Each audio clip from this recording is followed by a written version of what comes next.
not just the county, but the city and the jurisdictional entities like park districts and schools and watersheds. These add up, especially with inflation and added cost pressures. We are all feeling this right now.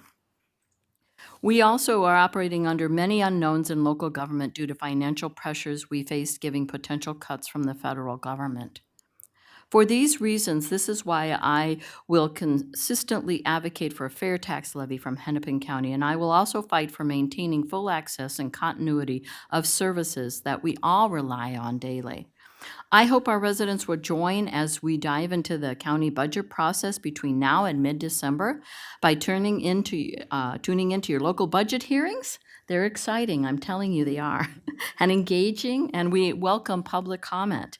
I look forward to engaging with you, our neighbors, staff, and my board colleagues as we carry out the process and ultimately adopt a budget that reflects our shared values and our needs as a county. Welcome, Ms. Wetland.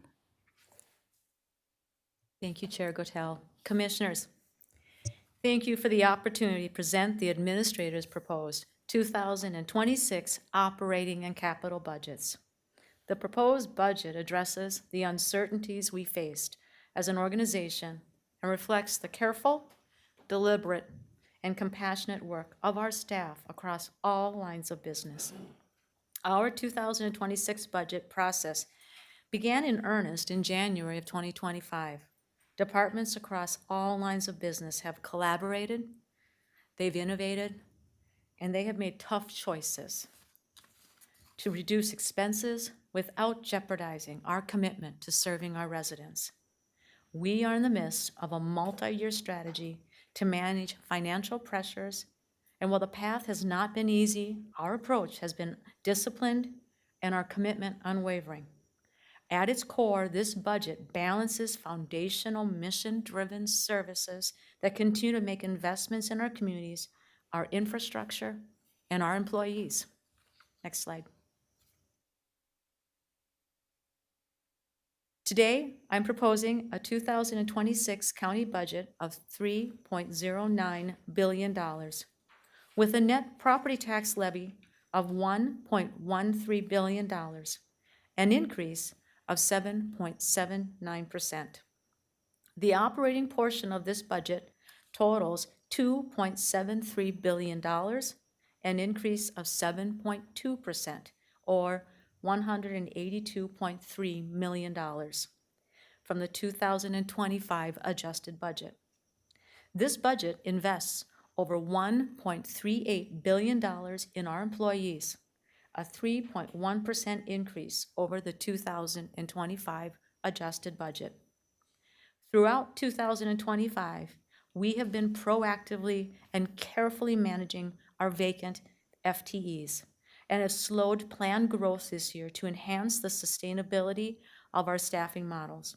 The proposed 2026 budget includes a total of 9,762 full-time equivalent employees.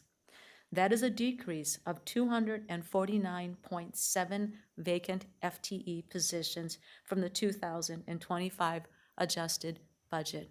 Therefore, since January of 2025, through attrition, we have been managing our staffing levels. The county will also need to hold open a significant number of vacant positions in order to meet our financial management targets. Open positions will continue to be reviewed to ensure we are hiring in our most critical areas. Combined, this represents more than a 3% reduction in the number of staff from the 2025 budget. As we consider the financial realities before us, there are several key budget drivers continuing to shape our work. State and federal funding reductions and cost shifts, including changes to Medicaid and SNAP, Supplemental Nutrition Assistance Program. Starting in 2026, we are estimating an initial $8 million shift to Hennepin County annually, with greater impacts forecasted in the future, both for SNAP and Medicaid. We know that other areas previously funded by state and federal revenues may also be at risk. Staffing costs, including health insurance expenses, are increasing. Overall, the organization is reducing, as I indicated, 249.7 vacant FTEs within the budget, and directing remaining staff resources to areas where they are most needed, including the stabilization of staffing levels within the sheriff's office. The increased debt service for our capital budget reflects substantial increases in adopted capital budgets since 2020, as well as higher construction costs. Next slide. We continue to invest in infrastructure, and the proposed 2026 capital budget totals $365.9 million. This is a $202.5 million less than the 2025 board-adjusted capital budget of $568.4 million. You may recall that the 2025 capital budget included the county's final contribution to the Green Line Extension Light Rail project. The 2026 capital budget investments include $227 million invested toward our roads, bridges, trails, bus rapid transit, light rail transit, solid waste, and energy infrastructure. The vast majority of this is supported by sales tax and federal, state, and local funds. $13 million in investments in our critical 24/7 corrections, public safety, and courts facility. $30 million towards facilities supporting the health and human services lines of business, including the medical center campus. $47 million in our libraries, and $49 million toward our operations line of business, including information technology and our facility services. These capital investments support critical infrastructure while recognizing the increased costs of debt and construction. These projects are planned strategically within the framework of the proposed 2026 to 2030 SIP, Capital Improvement Plan, which totals $3.8 billion. Next slide, please. This budget also continues our commitment to eliminating disparities. The shift from disparity reduction to disparity elimination reflects both the urgency and the clarity of our mission. We are deliberately and strategically investing in upstream services to prevent the need for more complex interventions later, because the health and success of our residents depend on our ability to intervene early and create opportunities for all. This work stretches across all 7 of our disparity elimination domains as we provide a spectrum of services to address persistent racial disparities in income, housing, employment, health, education, justice, and connectivity. Our climate action plan is also fully integrated into this approach.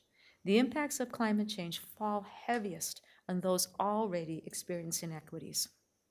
By reducing emissions, improving community resilience, expanding green infrastructure, and lowering vulnerabilities, we strengthen both our environment and our residents' ability to thrive. Next slide. Examples of this strategic work are outlined more completely in the memo you received, and you will have the opportunity to hear from our lines of business in the upcoming budget hearings this fall. Commissioners, this budget was not easy to build. It represents tough decisions, slowed growth, and careful management in the face of uncertain funding conditions, but also represents stability, sustainability, and a forward-looking strategy to keep Hennepin County strong and positioned for the future. It is a budget that protects foundational public services, invests in our employees, stabilizes public safety infrastructure, and maintains our role as a safety net provider. Above all, it is a budget that reflects our values of equity, stewardship, and integrity, and our enduring commitment to the residents we serve.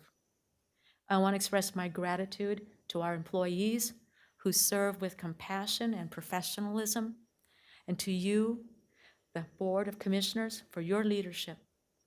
Together, we will continue to navigate the challenges ahead while building a community where all people are healthy, all people are valued, and all people are thriving. Thank you. Thank you. At this time, I'd wanted to know if any of my colleagues would like to comment on this, and then we will move it, a progress motion, correct, to? No, Madam Chair, I think this is the presentation, so we can consider this at 5A, I believe. All right. Okay, I'll wait for comments, then I already gave my comments. I want to thank you, Ms. Wetland, for that. Item 2 is the minutes from the previous meeting of August 19th, 2025. May I have a motion? I'll move it. Second.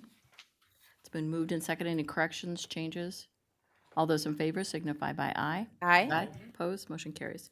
Item 3 is actually public comment on the Hennepin County Consortium Draft 2025 Consolidated Annual Performance and Evaluation Report, CAPER. And I'll move that, this is a public hearing, so we'll start with the public hearing, but I'll ask the staff to give us a quick summary, and then I'll start with the public hearing. Madam Chair, Julie Welliers is here to present the CAPER. Welcome, Ms. Welliers. Chair Gotel, Commissioners, I'm Julia Welly-Ayers from Housing and Economic Development. As Chair Gotel noted, today's hearing is to gather public comment on the draft CAPER for the 2024 program year. The 2024 program year reports, CAPER reports on the use of 3 federal programs, the Community Development Block Grant, the Home Investment Partnerships Program, and the Emergency Solutions Grant.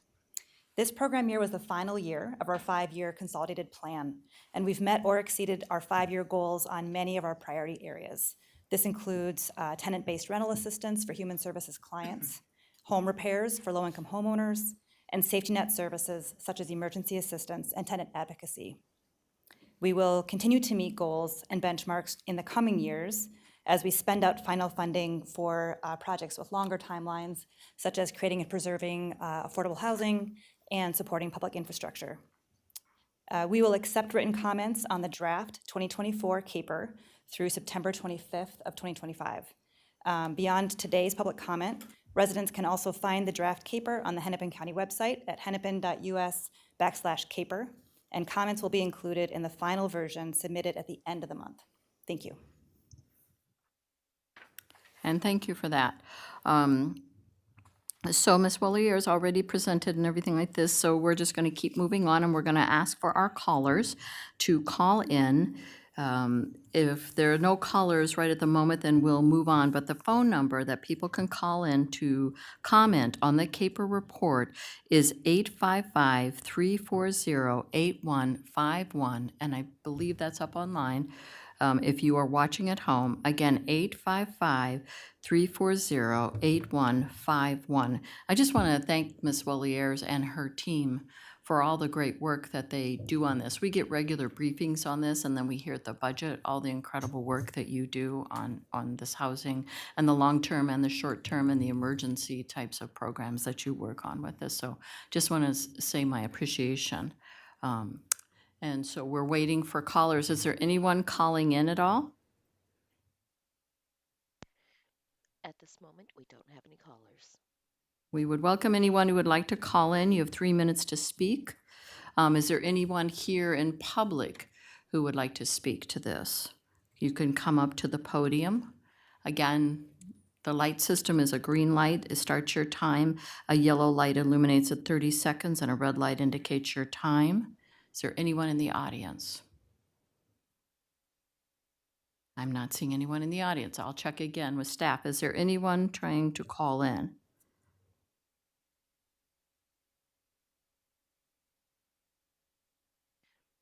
At this moment, we still don't have any callers. Okay, we'll wait a couple more minutes and I'll close the public hearing.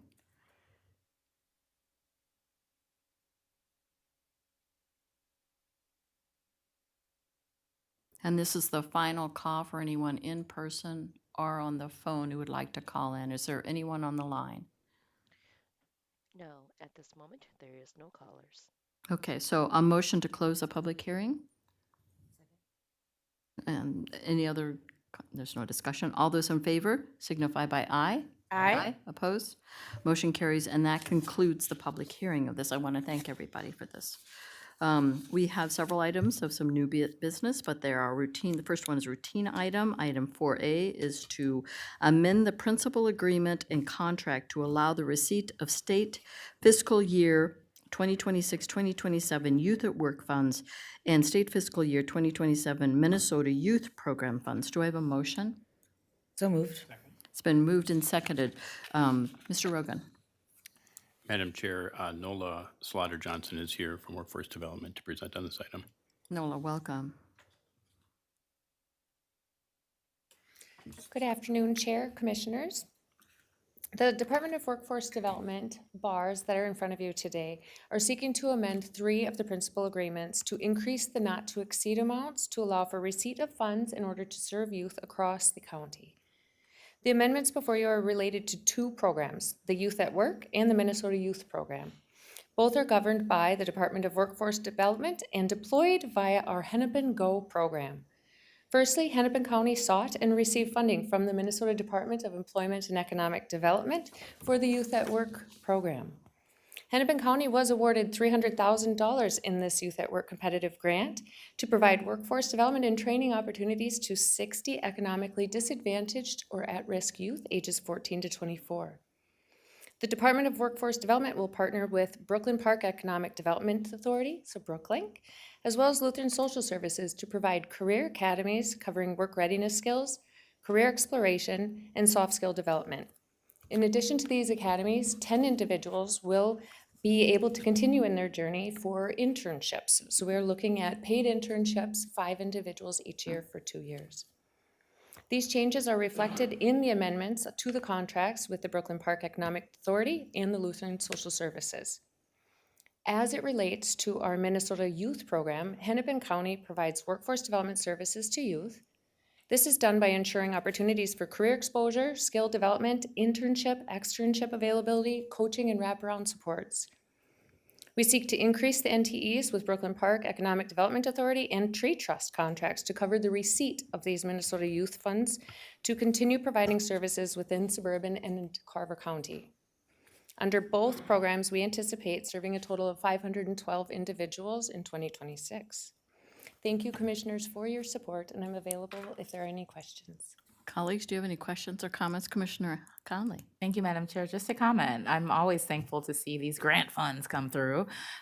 Interested in learning the youth and the employment development readiness, et cetera. Can you talk a little bit about that? Like, is there job placement opportunities? What the pay might be? Are there mentors, et cetera? Yes, Commissioner, thank you.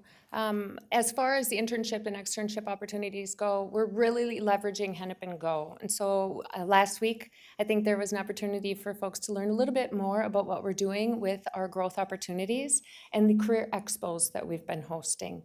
And so our partnership with the Minnesota Youth Program allows us to braid funding as well as work with our career tech ed schools, so our post-secondary and secondary institutions, to provide more exposure to careers. So part of what they get is just that overall exposure, but then we also have the one-on-one individualized services. That includes the coaching, it involves the career assessments, the training, the retention services, as well as employment placement and retention. Other comments? I just want to say that I just think this is great that it's from ages 14 to 24.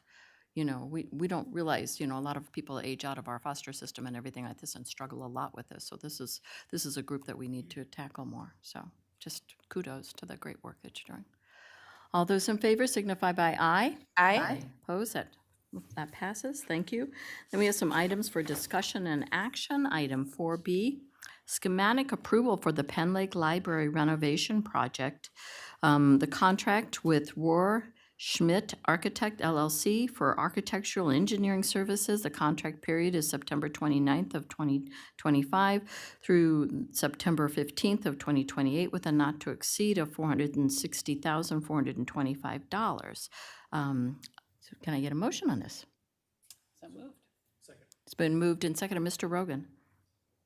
Madam Chair, Liz Verderko from Facility Services is here to present on this matter. Welcome, Ms. Baderko. Hello, hello. Good afternoon, Chair Fernando, Vice Chair Quatel, and the rest of the commissioners. It's a pleasure to be here today. My name is Liz Vaderko. As mentioned, I'm Library Section Team Lead in Design Construction Facility Services. I'm here to present the Penn Lake Library Refurbishment Project. As we know, Penn Lake is one of our most southern libraries centered in Bloomington. It was built in 1969, just under 15,000 gross square feet, and it sits on a 2.117 acre site.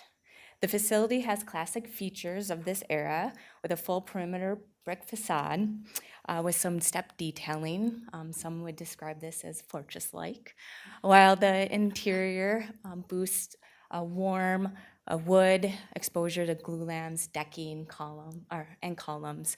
Some would describe that as cozy. The site is particularly unique and lovely. Hilly topos, some very mature, many oak trees. And similar to its counterparts in the 1970s, which we have a handful of, it is showing its age and some infrastructure that is in need of replacement and repair. Thus, this project consists of significant amount of asset preservation work, including but not limited to a roof replacement. This does require a little bit of redesign since the current design doesn't accommodate the correct drainage, nor the R value that's required by code. Some other conditions that need to be addressed in the building envelope consist of the original steel windows and doors being replaced by modern insulated aluminum, as well as minor brick and mortar repairs, replacement of building sealants, and flashing. Overall, these improvements on the building shell will not only extend the longevity of this facility, but of course improve its energy efficiency. As for the building systems, the prior condition reports and continued assessments through the last phase has identified quite a bit of assemblies and components that are in good condition and will remain, while also identifying mechanical assemblies, technology devices, and lighting system that will need replacement. The interior work includes a core section.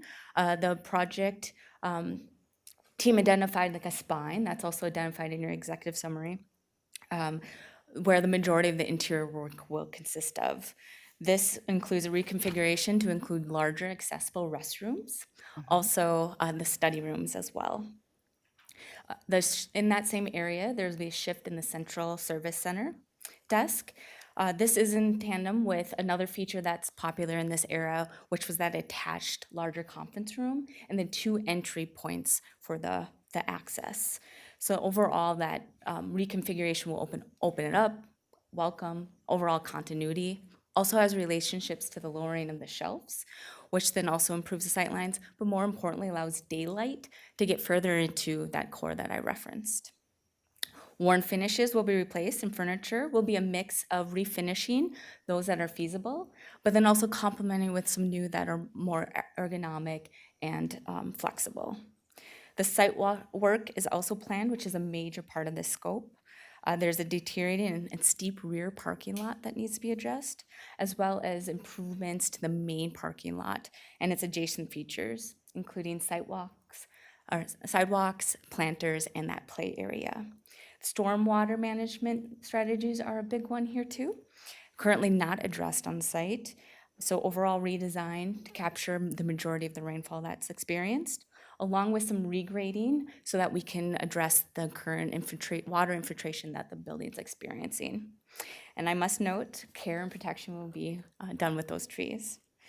As you know, we are currently concluding schematic design and looking to head into design development phase, then head into our construction documents, and then leading us into procurement, where we'll set important targeted goals, and then head into construction, which is anticipated the late summer of 2026, leading to substantial completion expected fall 2027, with a 15-month closure expected. In summary, this capital project addresses critical asset protection, sustainable design, a user experience improvement through components such as exterior envelope repairs, stormwater management strategies, code-compliant upgrades, interior improvements emphasizing sightlines, daylighting, and flexibility, and preservation of an architecture character, which I stated in the beginning, while introducing modern, welcoming, and functional enhancements. Thank you. Thank you. Do my colleagues have any questions? Please, Commissioner Fernando. Thank you, Madam Chair. 2 questions. This is great, very robust attachment. I didn't see anything on energy in there, so I was just curious if I missed it or if there's comments on how Really appreciate the sustainability for trees and water. So curious about energy. And then I did note the 15+ month closure. So when we can expect to learn about the kind of replacement plan or where residents would go. So those comments on those two topics would be great. Thanks, Madam Chair. Yeah, absolutely. I will take the first one. So essentially, the reports that were done in that assessment that I mentioned deemed some of the mechanical components as still in condition and were recently replaced within the last 10 years, while the one unit that does require, which serves the multi-purpose room solely, will be an air pump, air heat pump installation. So that'll improve than the original. So it's based on what can remain versus remain. We're going to address what we can with that replacement for that. As far as I think you're referring to maybe a temporary location or a hold pickup. I know that hasn't been identified quite yet, but I know that there is conversations on what that might look like. Thank you. Okay. Other questions or comments? I just want to say that I really appreciate just the generalness of, we're looking at buildings that need new roofs, that have water infiltration. This really impacts how people experience a library. I mean, air quality, those kinds of things. And also, just the whole thing is not waiting until the roof fails before we fix it. We've been known to be keeping up on our facilities. That's what we're known good, so we don't wait until something is in dire needs. It also costs less to do it then, and we also have time to play with to get the bids that we need, and we're not trying to look at emergency situations where we have to spend lots of dollars to do that. So I just want to say how much I appreciate the fact that we're looking at this, we're prioritizing those types of buildings ahead of things. Other comments or questions? All those in favor signify by aye. Aye. Opposed, motion carries. Thank you very much. The next item is creation of Hennepin County Semi-Quincentennial American 250 Planning Committee, and this is offered by Commissioner Lundy.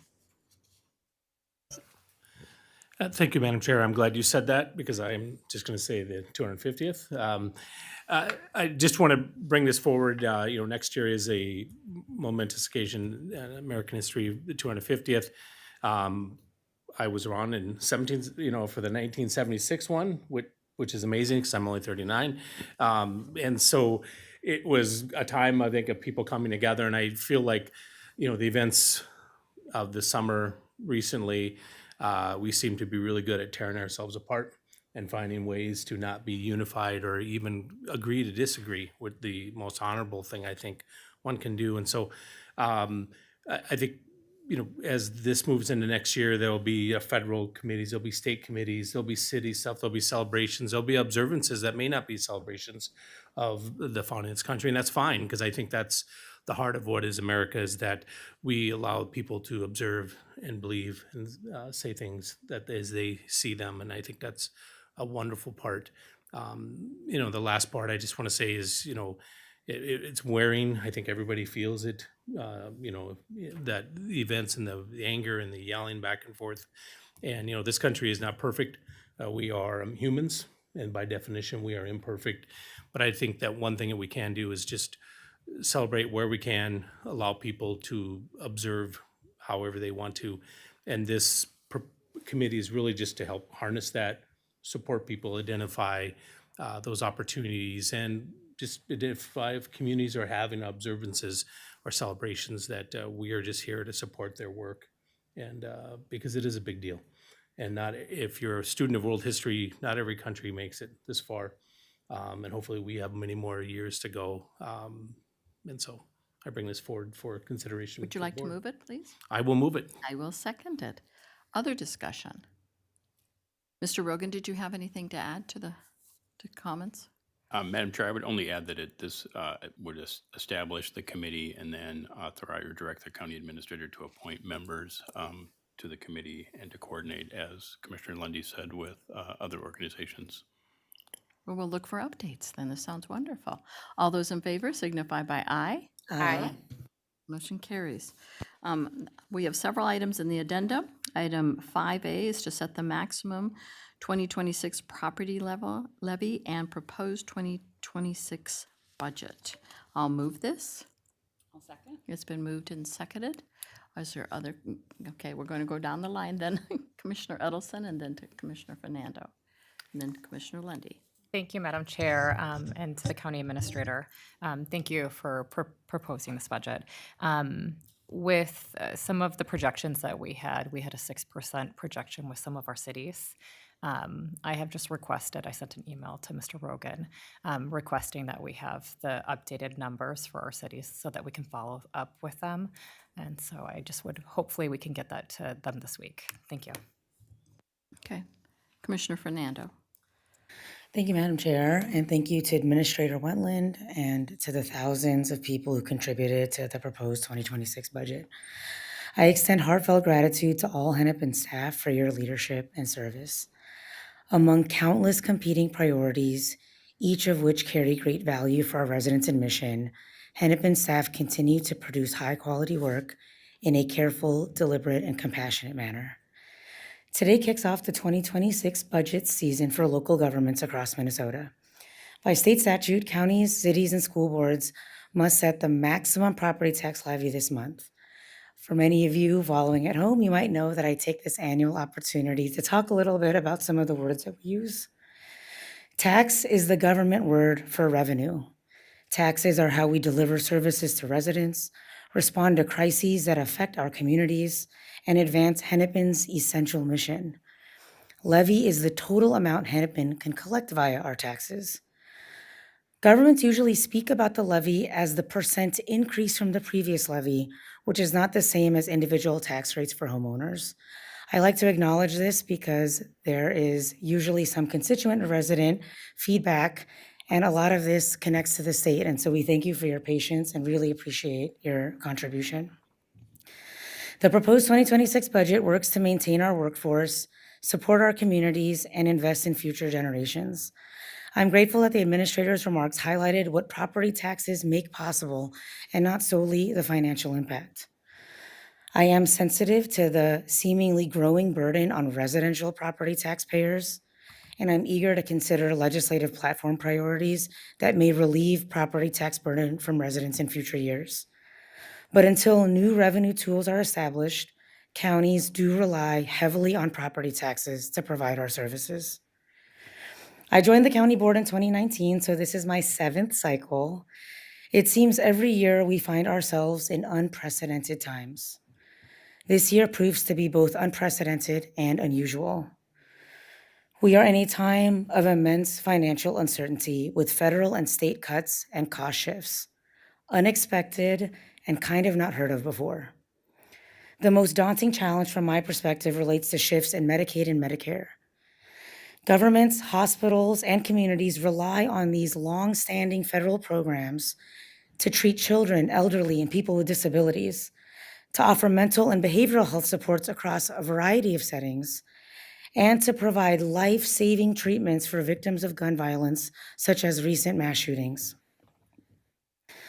Another example, as highlighted by Administrator Wetland, is replacing SNAP funding that will be cut over the next decade. SNAP stands for Supplemental Nutrition Assistance Program, which for decades, several decades, have been bipartisan federal funds passed through states and usually administered by counties. Replacing cut SNAP funds equates to nearly an entire levy point in the proposed 2026 budget. We know how essential food programs are for student success and family health outcomes. So I'm proud of Hennepin's holistic commitment to health access, as well as our data-informed approach to social determinants of health and county programming. Additionally, we are engaging even further with our own hospital because HHS is a vital service for Hennepin residents and the entire health ecosystem across Minnesota. From 2024 to 2025, we increased our uncompensated care contribution from $28 million to $38 million, and the 2026 request was for an additional $7.3 million on top of that. Having served on the hospital board since 2020, I believe strongly in HHS's mission and workforce, and I believe that the county board's increased oversight during this moment will stabilize HCMC in the near term, while also building the path for future investment and stronger health outcomes overall. We have the opportunity to strengthen results by tightening operations between the county and hospital, as well as consider workforce efficiencies like synchronous bargaining timelines for both organizations. I believe in sharing services or consolidating functions where practical, as well as considering new models to meet community needs, such as expanding our FQHC strategies. The other key budget driver in the 2026 proposed budget relates to law, safety, and justice. From the sheriff's office and pressures on the jail, to the attorney's office and a commitment to justice, to growing public safety requests from a variety of other jurisdictions, there is significant spend that we as a county must be prepared for. Last but not least, I'll note that the proposed 26 budget does not lay off any staff, but does manage expenses through attrition and eliminating vacant positions. While other jurisdictions have had to let people go, we are striving to maintain our workforce because Hennepin staff collectively makes the county function, and I believe strongly in prioritizing our workers. For these reasons, I support passing a maximum levy of 8%, meaning 8% higher than the previous levy.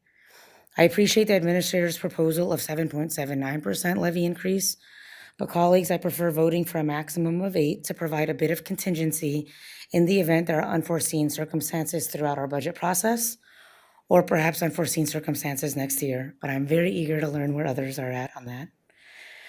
During the budget briefing last month, we were provided with estimated financial impact on households. An 8% levy increase averaged an additional $137 annually for homeowners across the county, or approximately $11.50 more per month. I know money is tight, but for me, this cost is worth the community investments that would be made possible with these funds. Again, we're at the beginning of a 3-month process. We've received the budget presentation today. Next week, we will finalize the max levy, whether or not we vote for it today or progress it or whatever the board's will is. Then beginning September 29th and throughout October, the board will dive further into the budget for each line of business. There are administrator amendments and commissioner amendments that will be considered in November, and truth and taxation this year is a little bit later on December 2nd. Finally, on December 11th, the board will approve a final operating and capital budget for 2026. So I look forward to the upcoming budget sessions to learn from staff and my colleagues. I'm eager to ensure that we are providing the services and leadership that our residents deserve. And again, thank you to staff for your incredible work, and thank you, Madam Chair, for the time. Thank you, Madam Chair. I want to acknowledge Chair Fernando's speech, and it gave me time to validate something, and I appreciate that.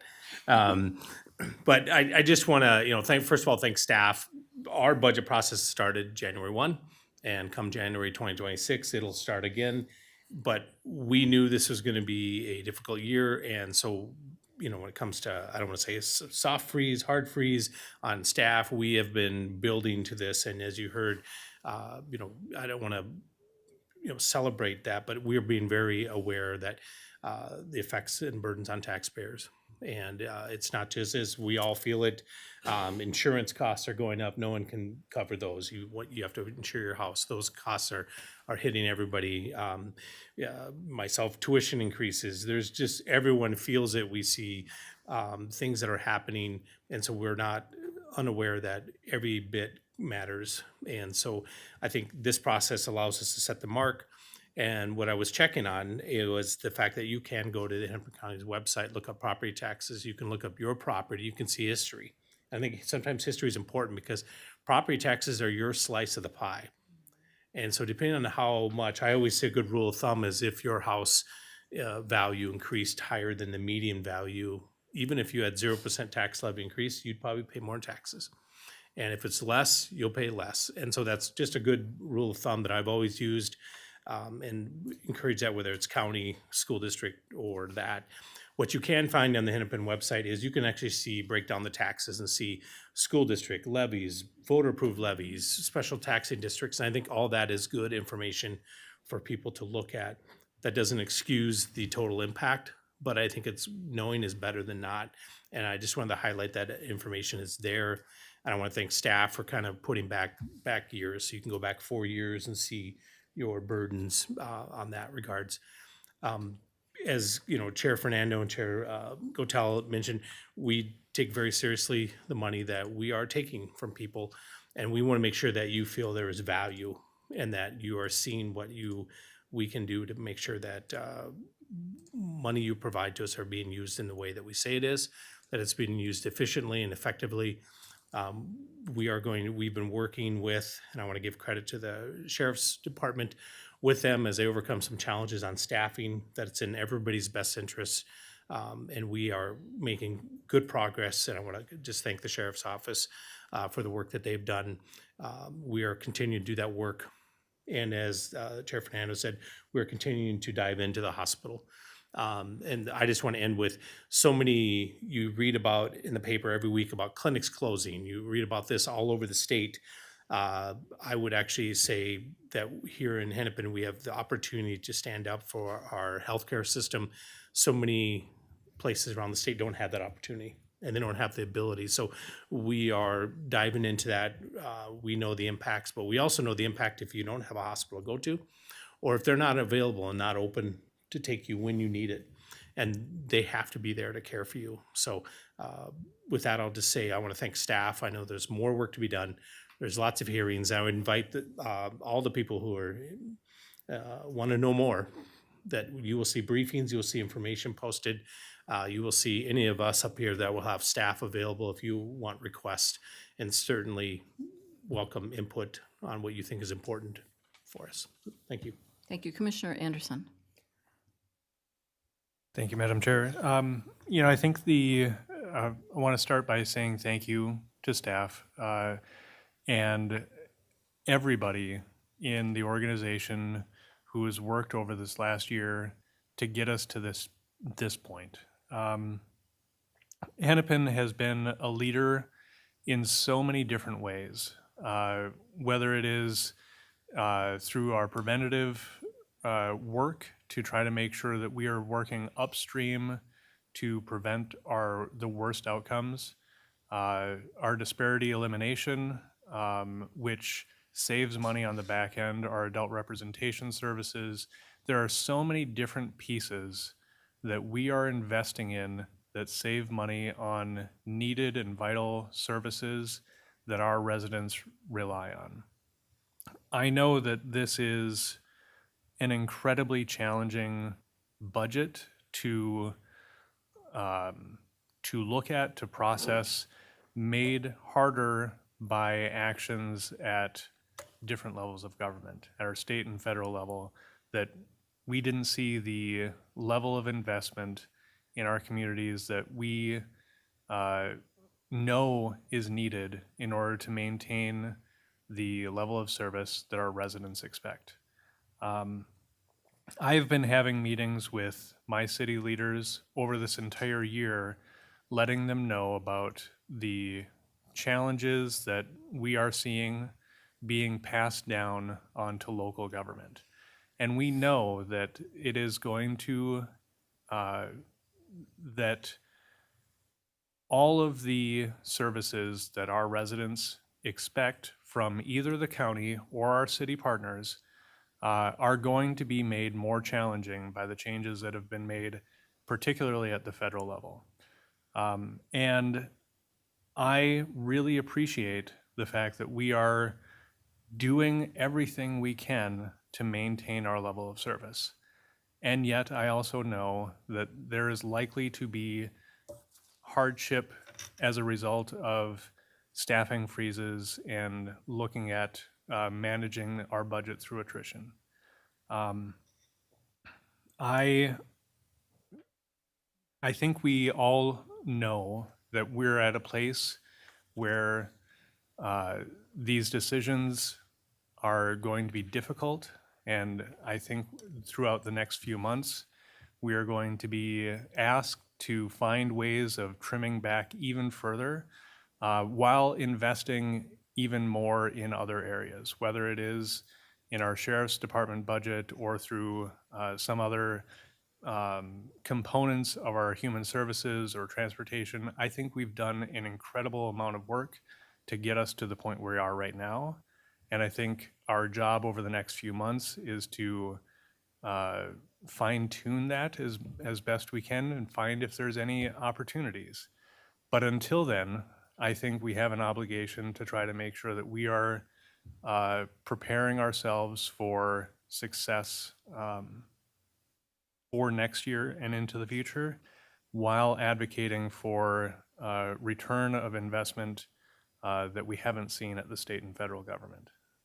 So with that, I'll give other people a chance to say something, but I know that this is going to be incredibly difficult. I appreciate the work that's gone into it. And we also know that we are facing just incredible challenges made harder by other people that we have no control over. So, thank you. Commissioner Conley. Thank you, Madam Chair. I'm just going to share my thanks. I know that budget season begins for our departments in January. It comes to us in September, today. And, you know, one thing that Hennepin is going to do is we are going to feed our people. We are going to keep our people housed, and we are going to keep our people healthy, all of the residents who live in this county. And we are going to do whatever necessary to make sure that those things stay true. When we first learned of changes to SNAP and Medicaid from our federal government, we were at DC. We were at the Capitol. We were talking to our federal delegation about this is a property tax conversation and you need to shift it. Because what these changes do is it puts the burdens on the residents of our county. So you leave us no other choice when we have 3 funding streams, and those are property taxes, federal grants, and state grants, with a little chump change sprinkled in the mix somewhere. But the majority of this $3.1 billion budget, and I'm rounding up, it's 3.09, right, is property tax, federal funds, and state funds, right? And when 2 of those pieces of that pie become unreliable or shaky or unprecedented, part of these unprecedented times that were mentioned, then what are we left with? Property taxes, right? I am extremely supportive of looking at new revenue streams, as Chair Fernando mentioned. I am extremely supportive of looking at new ways to bring in revenue, but I also know that the numbers here represent our department's values of keeping people healthy, housed, and fed, and that we won't give up those values regardless of what the federal government hands down to us. Like, that's something that I have always appreciated about being in this seat, is that Hennepin doesn't stray from our values. We support our employees. We don't lay them off. We know that we have to hold tight on positions. We hold tight on positions. We support the residents of this county. We support the employees who support the residents of this county, and I'm proud of that. Now, this is a levy percentage that is high, and I expected it to be high because I expected us to stick to our values, right? I expected us to stick to what it is that we do best. We are innovative. We are incredible. I'm not saying these things because I'm biased. I'm saying these things because our budgets prove it year after year after year, right? So yes, this is a tough levy. Yes, this is a tough budget. It's a very tough budget year, but it's because that those conversations at the federal level refused to turn in to property tax conversations when they needed to. Because the Hennepin County is one of a handful of states, right? That we are the administrator of SNAP. We do it all when it comes to SNAP benefits to keep our people fed, but we do it through property tax, right? And so when that conversation wasn't happening and we made it happen, now we're seeing the results of that. I hope that our delegation understood, right? They were shifting that narrative to what is this doing to the residents that we serve, right? What is it doing to their property tax bill? Especially like people on fixed incomes where all they pay is property taxes. And as those continue to go up, what does that look like, right? I'm open to what it might look like to round up. I just rounded up from 3.09 to 3.1. I'm interested in looking at what it rounds up from 7.86 to 8. What does that look like for us? Because we still don't know what the federal government might hand down to us, right? So no, we haven't gotten out of these unprecedented times. And unfortunately, the unprecedented moves to Medicare, Medicaid, and SNAP, right? Unfortunately, what has been done to those programs hit not only the counties hard, but Hennepin especially hard because of we're one of the handful of states that do the administration of food. And it hits our residents even harder, right? And our residents should not be an afterthought to any elected official, right? Especially not us. And so this is a budget I can live with. This is a levy I can deal with and live with. I know where it's coming from. I know what it represents. And again, it's our values. And I will do, I know that you will do, our staff will do, this county will do whatever it takes to stick to our values. And I really, really want us to get out of just that property tax bucket. I can think of a number of ways that we can seek out new revenue, and I know that our staff is thinking about it. I know that our leadership is thinking about it, because what does that mean for us as a county if we can bring in new revenue? It means that the burden on our residents isn't so great of a burden to bear. So thank you, Madam Chair. Commissioner Green. Thank you, Madam Chair. And thank you to our county administrator and to your leadership team and to everybody who's part of this organization for your contributions to this proposed budget. Some words that I captured, Administrator Wentland, from your presentation were tough decisions, discipline, slowed growth, protects equity, stewardship, and integrity. And I really appreciated that combination.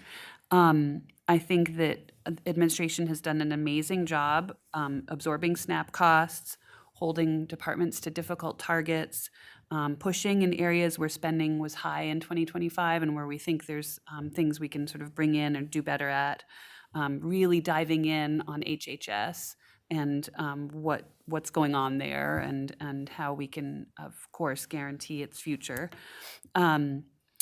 And managing costs these last couple years, sort of leading into this particular moment.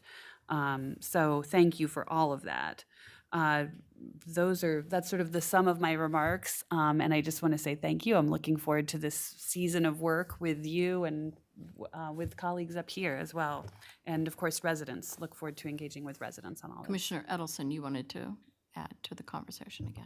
Thank you, Madam Chair. I just wanted to follow up to Commissioner Fernando. You had said an 8%. Are you proposing that, or is that going to be coming? I just want to know what to expect, because I believe that we should, as much as we can go as low as we can to get all of the needs met, I think with all of the other costs that residents are facing right now, that's what we should go for. And I just want to make sure that I'm clear. Yeah, Madam Chair, Commissioner, I wanted to see if there was any feedback to that. It sounds like what is proposed here by administration is what's before us and what I'll be supporting today. So I'm not proposing anything distinct from this. Thanks, Madam Chair. Thanks, Madam Chair, then I'm set. And I just want to say, I haven't had a chance to comment yet on this. I want to say how much I appreciate your thoughts into this, Commissioner Fernando. I too am really concerned about what kind of challenges may face us. You know, Commissioner Lundy already talked about the increase in health insurance, the public safety needs that we face, and the safety net hospital, which we all know, and the challenges are not going to go away for some of those. Although I would say that the public safety is making huge strides. Very positive kudos to the sheriff and her team for all the hard work that she's doing on that. And I know we really work with our budget people, and the fact that we are so large that we can really set some of these healthcare costs down because we're such a large entity. So thank you to the staff who are working on that. I know that we have contingency, and since I follow this and we've had these conversations behind closed doors because I'm running the budget, I know we have a large contingency there to absorb some of the challenges, but there are other leverage that we pull also to cover some of this, some other dollar resources that we can do.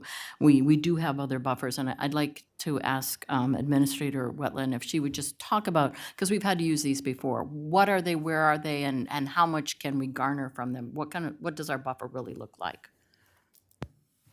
Chair Cotel, Commissioners, in regards to, as we look at our budget and this budget presented to you, first, in building, as you referenced contingency, this budget does include a contingency budget.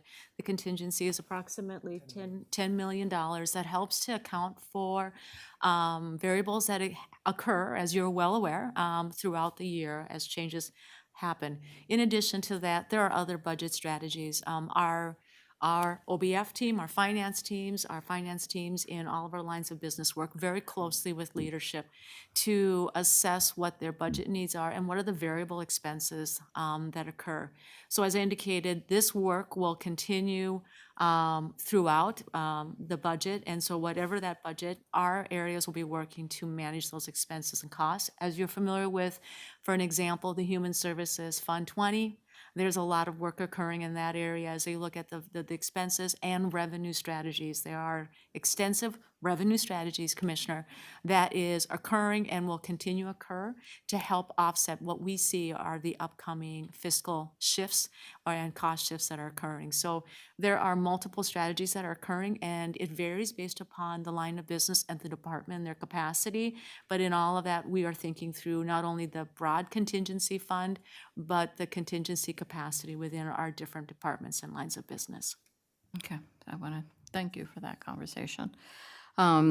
With that, we have before us a motion to set the 2026 property tax levy and proposed 2026 budget. I'm moving that, and, excuse me, Commissioner Conley? I'll second with a comment. Okay, please. Thank you, Madam Chair. I was just going to add on, Commissioner Edelson, we can set the max levy today, and we can bring it down by December. So whatever is set today can come back down depending upon the work that we all embark upon over the next 3 months, two, maybe. Is there any further conversation?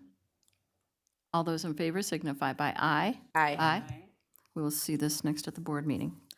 An addendum 3B is to establish a fee schedule for the 2026 and establish date and time for required public hearings and meetings for the adoption of the final 2026 budget and levy. And I believe this is Ms. Wetland. Chair Cotel, Commissioners, this resolution in front of you is, requests the establishment of required public hearings for the adoption of the final 2026 budget and levy. It establishes dates for these hearings. That includes our Tuesday, December 2nd hearing for public input on the 2026 budget property tax and levy, a December 11th hearing at 1:30 p.m., as well as legally publishing the required notices for these established hearing for the budget. It also includes, I apologize, the October 20th noon meeting for our capital improvements program. Just a note that in December 12th of 2024, the county board did establish the 2026 budget hearing schedules that will begin starting next week. Do I have a motion? Is there comments, questions? Commissioner Green? Missed what you said you apologized for. What was unexpected there? I missed the first date, the October 20th, 2020. Okay, thanks. Okay, any other comments? All those in favor signify by aye. Aye. Motion carries. Item 5C is the 2026 proposed operating and capital budgets. I'll move this. Do I have a second? Second. Ms. Wetland? Chair Cotel, I believe this item needs to be progressed. Okay, okay. We won't have any discussion at all yet today. I know I've reviewed some of this, and I support the work that's already been done on this. I'll do a progress motion. Madam Chair, I think it'll be a layover actually to our ARCA, to the AOB committee on the 29th, right? Is it a layover or a progress? I think it's a layover because we meet as committee for the budget hearings, no? Chair Cotel, may I ask council to Yes. provide guidance? Council's discussing. I always get these complex ones. What is with it? Yeah.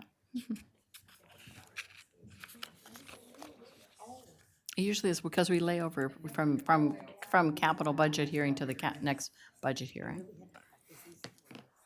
Council? Madam Chair, Commissioners, in general, this would be an item that we would progress And so we might suggest to do that again. Okay. Okay, we'll progress this motion. All those, it's progress motion, I had a second? Second? Second, but when are we progressing it to, Madam Chair? Well, usually it's down to the end when we get the capital budget and then we pass the whole thing, correct? Madam Chair, Commissioners, to The last. September 29th. September 29th. Okay, so it's progress till September 29th. And then do we do the layover motion at that time, or?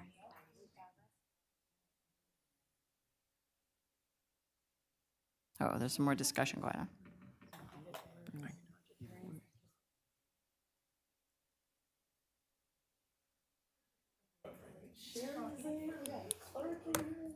Okay.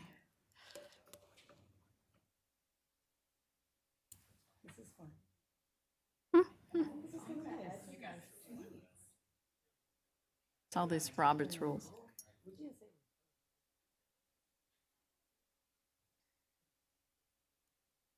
Council? Madam Chair, Commissioners, so the meeting on the 29th is a meeting of this committee, so it should be laid over to that meeting. Okay, should be laid over. Okay. My so this- apologies. Okay, so I'll change it to a layover. Do I have a second for the layover? I will second that, Madam Chair. You were right, Commissioner Fernando.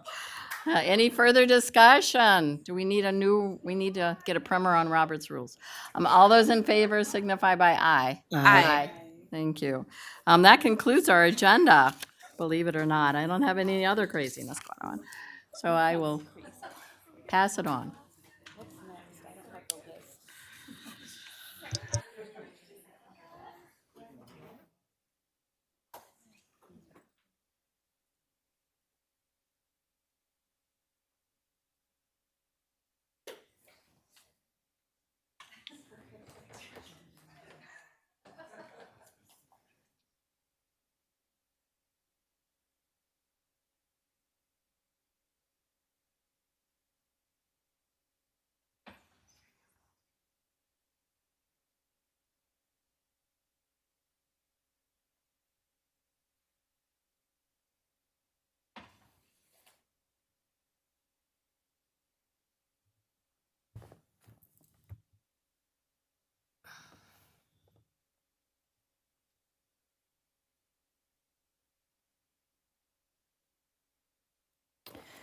I'll call to order the Human Services Committee. It's Tuesday, September 16th. It's 2:42.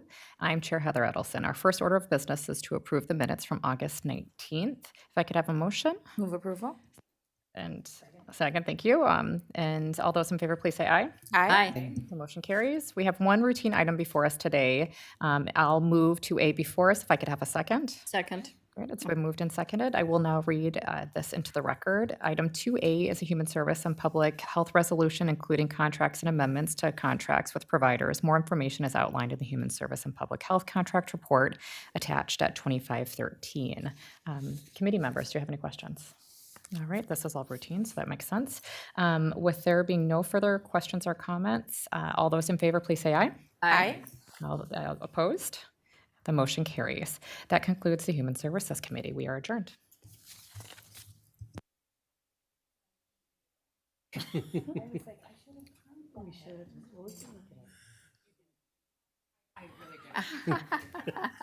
You need a shorter agenda. You put the time in there. Oh, that's right.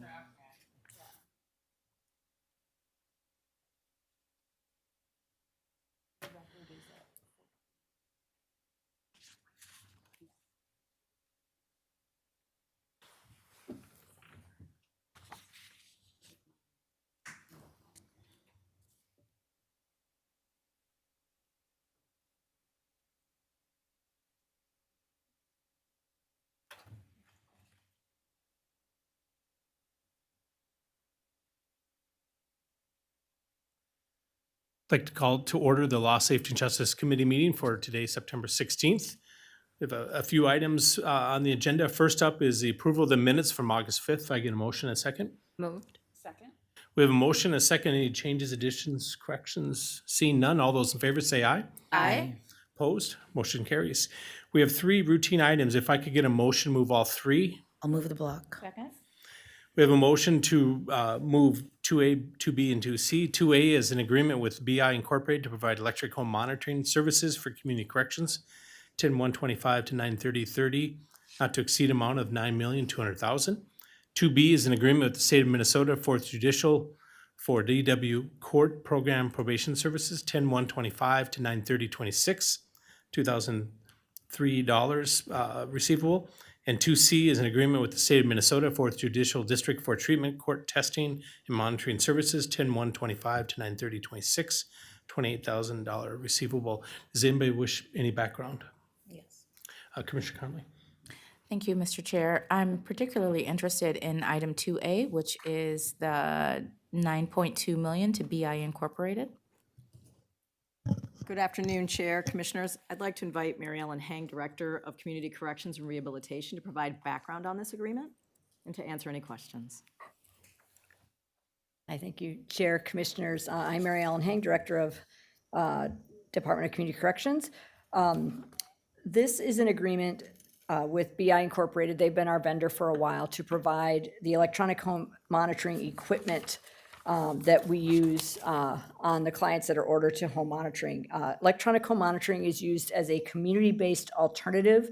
It's ordered by the courts, and it's a way for individuals involved in the justice system to be able to be at home rather than be held in our adult corrections facility. This also allows them to work while they're out. On average, we supervise approximately 750 adults and juveniles on electronic home monitoring. Many are predisposition on home monitoring as well. So it is used both pre and post disposition, and it is used for both adults and juveniles, though juveniles we need but majority of our clients are predisposition on electronic home monitoring.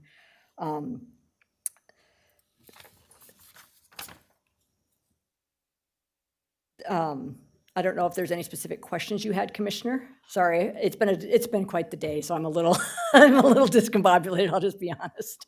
Mr. Chair? Thank you. It's fine. I was getting to a specific question, yes, and that was, so this is a 5-year contract at 9.2, which is high, but I'd be interested in like a while. You said we've used them for a while, but that there was a request for proposals that went out. So how long have we had them? Were there other proposals that might have been less expensive for the 5-year period, or did we get the best value on this one? Just more details around the dollar amount, I think, is where I'm going. Thank you. Yes, thank you, Chair Fernando, Commissioner Conley. I may need to get back to you with many of the details, but what I can tell you is, yes, we put out an RFP back in January, and we had 4 responses to that request for proposal. And ultimately, we did go back and choose BI Incorporated over the other vendors that proposed. The decision was basically made based on the quality that they provide, their experience, meeting all the requirements that we had, and they were, by the team that was participated in this decision, they were the most cost-effective proposals, my understanding.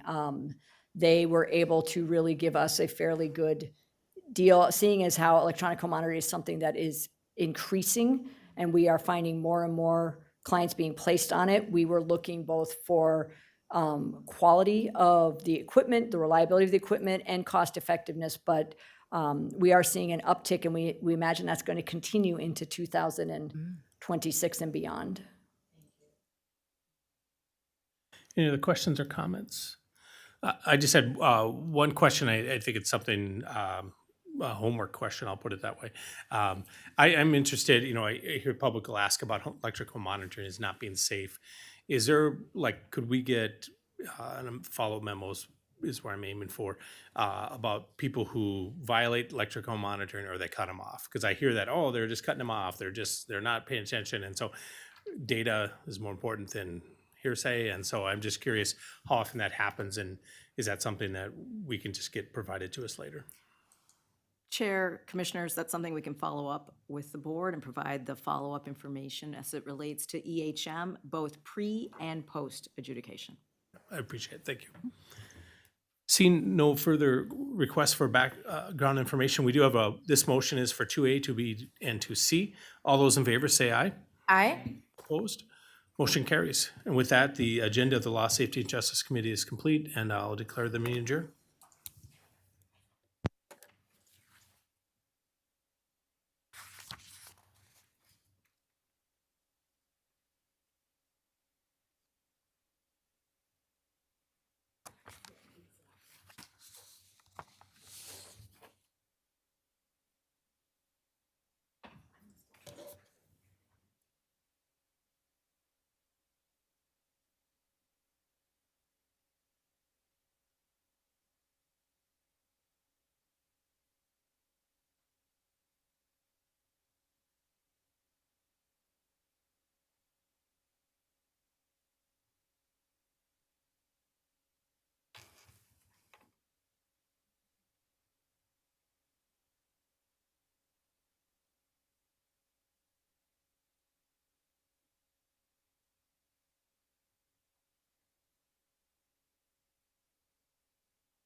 Good afternoon, everybody. I'm going to be chairing Public Works this afternoon.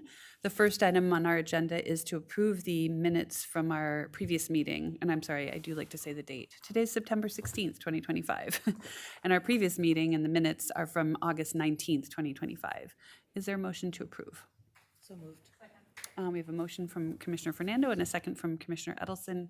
Any notes, corrections? Seeing none, all those in favor say aye. Aye. All those opposed, the minutes are approved. Under new business, we've got a handful of items here. Item 2A is to negotiate an agreement with Ramsey County for maintenance on specified roads and traffic signal systems. The period is January 1st, 2026 to December 31st, 2030. The estimated county cost is $400,000 coming from the operating budget. We've got some attachments to back this up. I'll move approval to bring it forward. Is there a second? Second. We have a second. Ms. Cerny. Chair Green, you are correct in this is a longstanding agreement. It's a collaboration with Ramsey County. This provides us the opportunity to ensure that timely and effective services are in place for these locations. Great. Any questions? Hearing none, all those in favor say aye. Aye. All those opposed, that item passes. Item 2B is to negotiate an agreement with the state of Minnesota to make upgrades to Coffee Cove shore fishing area on Lake Minnetonka in Spring Park. The date of execution is December 31st, 2026. Oh no, the period is the date of execution through December 31st, 2026, with $190,000 receivable. And then a different agreement with the state of Minnesota for long-term maintenance of the same area, and the date of the period for that is the date of execution through December 31st, 2045, with no county cost. Is there a motion to bring this forward? I'll move it. Motion from Commissioner Gattel and a second from Commissioner Fernando. Ms. Cerny. Chair Green, Karen Gallus is with us today, and she can provide some additional background on both the work as well as the agreement. Thank you. Thank you, Chair Green and Commissioners. Karen Gallus, Department of Environment and Energy. This action seeks approval to accept up to $190,000 from the Department of Natural Resources to make site improvements at the Coffee Cove shore fishing area in the city of Spring Park. Improvements will include a shoreline boulder repair, concrete replacement of the fishing platform and sidewalk, and a complete mill and overlay of the parking lot. The DNR is providing these funds through a program that they operate called Get Out More Minnesota, which seeks to ensure Minnesotans of all abilities and interests can enjoy the outdoors. The updated long-term maintenance agreement, that's that second agreement that you mentioned, is between the county and the DNR, and under this agreement, minor routine maintenance for the cost of Coffee Cove after this major investment will continue to be funded from the Solid Waste Enterprise Fund through the Department of Environment and Energy's annual operating budget, which is how that has been happening for the past many years. I'd be happy to answer any additional questions that you have. Thank you. Any questions? Hearing none, all those in favor say aye. Aye. All those opposed, Those agreements are approved. Item 2C on our agenda is an amendment to an agreement with the Minnesota Land Trust to co-hold conservation easements in the cities of Independence and Medina, increasing the not to exceed by $48,000 for a new total not to exceed of $546.5 thousand. Is there a motion? I'll move it. A motion from Commissioner Fernando, a second from Commissioner Edelson. Ms. Cerny. Chair Green, Karen Gallus can provide some additional background on these conservation easements. Ms. Gallus, thank you. Thank you, Chair Green and Commissioners. This action seeks approval for Hennepin County to co-hold 2 additional conservation easements with the Minnesota Land Trust. These are in the cities of Independence and Medina. We also seek approval to pay the $24,000 stewardship fee to the Minnesota Land Trust for each of these 2 easements. This work is supported by grants from the Outdoor Heritage Fund, which is part of the Clean Water Legacy and Land and Legacy Sales Tax Amendment. The Climate Action Plan made habitat conservation programming a cornerstone of climate mitigation and adaptation strategies and a foundational component of achieving the goal of having net zero carbon emissions by 2050. That plan also directed us to acquire 6,000 acres of conservation easements by 2040. So we've been working very hard at that, and the 2 projects being recommended today, totaling 76 acres, represent a very important step towards this goal. I'd be happy to answer any additional question the commissioners have. Thank you, Ms. Gallus. I'll just share, it's really exciting to hear you sort of play back what we've asked for and then dimensionalize for us how it's happening. Really exciting. Ms. Fernando, I'm sorry, Commissioner Fernando. Thank you, Madam Chair. I'm also interested in this, and I'm glad that we had asked for it. When was the last time we had conservation easements? I'm just curious. I know I've read about it in our plans, but I actually am not recalling a board action. So I'm just curious for some context. Ms. Cerny. Chair Anderson, Commissioner Fernando, or Chair Green, I apologize, Commissioner Fernando. The reference that Karen shared was within our climate action plan, the 6,000 acres. And then we have brought forward individual conservation easements as the staff team have negotiated and identified those opportunities. Got it, thank you. So there wasn't an action on that's what I was trying to recall. Thank you, Madam Chair, very exciting. Any questions or comments? Hearing none, all those in favor say aye. Aye. Aye. All those opposed?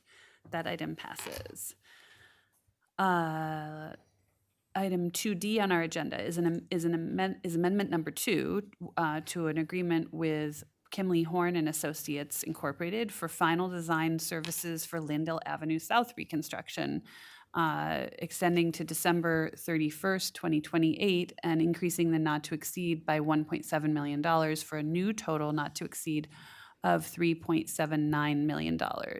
And parenthetical note that I want to add is that $3.032 million is in state aid and $758,000 is from Minneapolis. I will move this item. Is there a second? Second. A second from Commissioner Conley. Ms. Cerny. Chair Green, Jessa Trbojevic is with us today and can provide some additional background on this agreement. Welcome, Ms. Trbojevic. Thank you, Madam Chair and Commissioners. I'm Jessa Trbojevic with Transportation Project Delivery. This request is to amend a contract with Kimley Horn for the final design of Lindell Avenue between 31st Street and Franklin Avenue in Minneapolis at an additional cost of $1.7 million. Funding is available within the project budget. Thank you. I'm happy to answer any questions you have. Thank you. Any questions? I will just say that this is an exciting time for this project. Very excited to see it take shape. Lots of people interested in it, and just want to thank the team again for doing a magnificent job. I know there was a big meeting this morning with community members, so things are, green light means go on this project. Hearing no other comments or questions, all those in favor say aye. Aye. Aye. All those opposed, that item passes. Item 2E on our agenda is an agreement with Sambatech LLC for construction, administration, inspection, and I've made those sound separate. Construction administration, inspection, and surveying services for reconstruction of Sunset Drive, period of November 3rd, 2025 to June 30th, 2028. a county cost not to exceed $1.84 million, increasing the budget by $1.84 million. And the parenthetical is that $1.415 million is state aid municipal and $0.425 million is coming from Spring Park. I will move approval. Is there a second? Second. Second from Commissioner Gotell. Ms. Cerny. Chair Green, Nairman Vanacki is with us this afternoon to provide an update. Welcome. Thank you, Madam Chair. Commissioners, Nairman Vanacki with Transportation Project Delivery. Hennepin County is working with the city of Spring Park to reconstruct Sunset Drive between Shoreline Drive and Shadywood Road. Construction of the project is scheduled to begin next year. This request is for an agreement with Sambatech for construction administration and inspection services of the project. The action also increases the project budget for these services. Thank you, and happy to answer any questions. Thank you so much. Any questions or comments? Hearing none, all those in favor say aye. Aye. All those opposed? That item passes. Item 2F on our agenda is an agreement with Alliant Engineering Incorporated for preliminary design and professional services for CASA 152, also known as Washington Avenue, for a period October 25th, 2025 to February 26th, 2027, not to exceed of $1.26 million. $9.91 million is active transportation funding, $0.238 million is from Minneapolis, and $112,000 is from the Met Council. Is there a motion? I'll move this item. Is there a second? Second? A second from Commissioner Conley. Ms. Cerny. Chair Green, Jessica Trbojevic is with us to provide a little bit more background on the scope of this work. Welcome back. Thank you, Madam Chair and Commissioners. I'm Jessica Trbojevic with Transportation Project Delivery. I'm requesting approval of a consultant contract for the multimodal safety improvements along Washington Avenue between 5th and 11th Avenues in downtown Minneapolis. The project will create safe and accessible connections to the planned H-Line arterial bus rapid transit service. Alliant Engineering was chosen through a competitive selection process and will provide preliminary design and community engagement at an amount not to exceed $1.26 million. Throughout the project, the team will engage with people in a variety of ways to develop a design that best meets project goals and serves the needs of the community. Thank you. I'm happy to answer any questions you have. Thanks so much. Any questions? Commissioner Conley. Thank you, Madam Chair. No questions, but we're always excited to see new bus rapid transit lines come in, because I know this also brings things like bus-only lanes and protected bikeways and all of the things that are described in the background. So I'm excited to see that this we're getting ready for this. We're going to start digging in the ground for this soon. And I know that this connection to the F line right there is going to be pretty crucial in getting folks to campus and back. So thank you. Thank you. Commissioner Fernando. Yes, I'm also eager for this project and for all new BRTs. I just want to thank staff, especially for looking at the behavior of this area. There's significant kind of pedestrian behavior that might not be as intuitive, and I appreciate staff's attentiveness to that. And this is also near where, multimodal, right? This is also where the proposed kind of light rail is nearby. So this will be a very, very exciting set of projects in partnership with the city. So it's been very multi-jurisdictional on this one and want to emphasize that. Thank you. Any other comments? I share in the excitement. Hearing no further comments, all those in favor say aye. Aye. All those opposed, that item passes. We've got 2 items for discussion and action. Item 2G is to adopt the Hennepin County Towards Zero Deaths Action Plan for county roadways. I will move approval. Is there a second from Commissioner Gotell? Chair Green, Tom Music is with us today to provide an update on our Towards Zero Deaths action plan. Wonderful. Thank you. Welcome. Thank you. Thank you, Madam Chair and Commissioners. I'm Tom Music. I'm Hennepin County's Towards Zero Deaths Coordinator. Next slide, please. The request before you today is for approval of the county's Towards Zero Death Action Plan. This presentation will share our efforts over the past couple of years to develop this plan, which demonstrates the county's commitment to safety along our transportation system. Shown here are the plan elements, which include the county's commitment to a long-term goal of 0 deaths along our roads, the safety analysis that was used to create a high-injury network across the county system, data-driven strategies to reduce crash frequency and severity, ongoing engagement with the community and our partners, and a roadmap for implementing the plan. Here you can see that fatal and serious injury crashes, which are the primary focus of this plan, have been increasing across the county in the last 10 years. Based on the data, these crashes occur countywide, with 69% in urban context, 24% in suburban context, and 7% in rural contexts.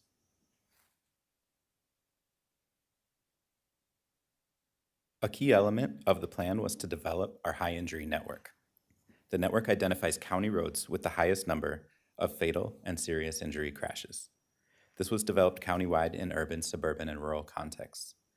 The HIN is most concentrated on county roads in urban and first-ring suburban communities, with 65% in urban, 25% in suburban, and 10% in rural areas, similar to the crash trends shown previously.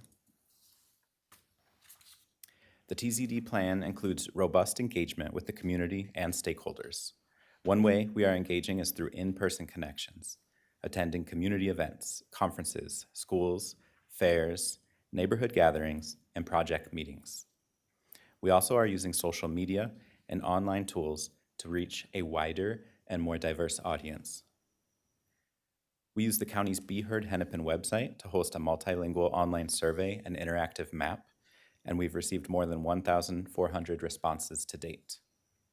We also are leveraging existing communications channels to promote TZD, including newsletters, service centers, libraries, GovDelivery emails, and working with outreach and community supports and the Trusted Messengers program to reach as many people as possible.